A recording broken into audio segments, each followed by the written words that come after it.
వరంగల్ పోచం మైదాన్ వాసవి కాలనీలో విషాదం చోటు చేసుకుంది. భార్యపై భర్త కత్తితో దాడి చేయడానికి ప్రయత్నించగా అడ్డు వచ్చిన అత్తామామను సైతం అల్లుడు కత్తితో నరికిన ఘటన వెలుగు చూసింది. అయితే దాడిని గమనించిన స్థానికులు వెంటనే క్షతగాత్రులను ఎంజీఎం ఆసుపత్రికి తరలించారు.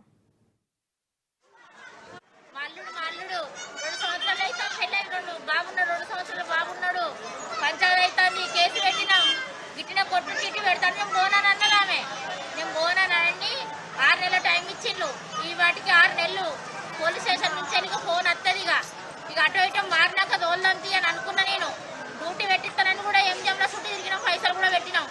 ఇక వాడు ఎగబెట్టి పోగానే నా బిడ్డ ఎక్కింది. ఇక డ్యూటీ చేయబట్టి 2 నెలలు అవుతుంది. అయ్యా మాట్లాడుకుంటా లోపలికి వచ్చిండు. మొన్న ఒక రోజు వచ్చిండు, పిల్లగాడిని ఇవ్వమంటే 2 సార్లు వచ్చిండు. పిల్లగాడిని ఇవ్వమన్నాడు. ఆ పిల్లగాడు పోతలేడు, ఇట్లా అంటాడు. అంటే వాడు అత్తలేడు, భయపడతాడు, రాడు అని ఏమన్నది.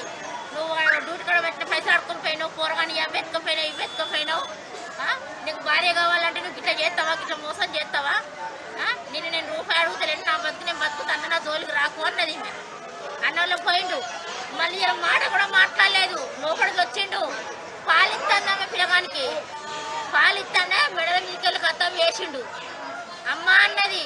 అమ్మ అన్న వల్లే ఏంది పిల్లగా అమ్మ అంటుందని నేను లోపలికి పోయినా.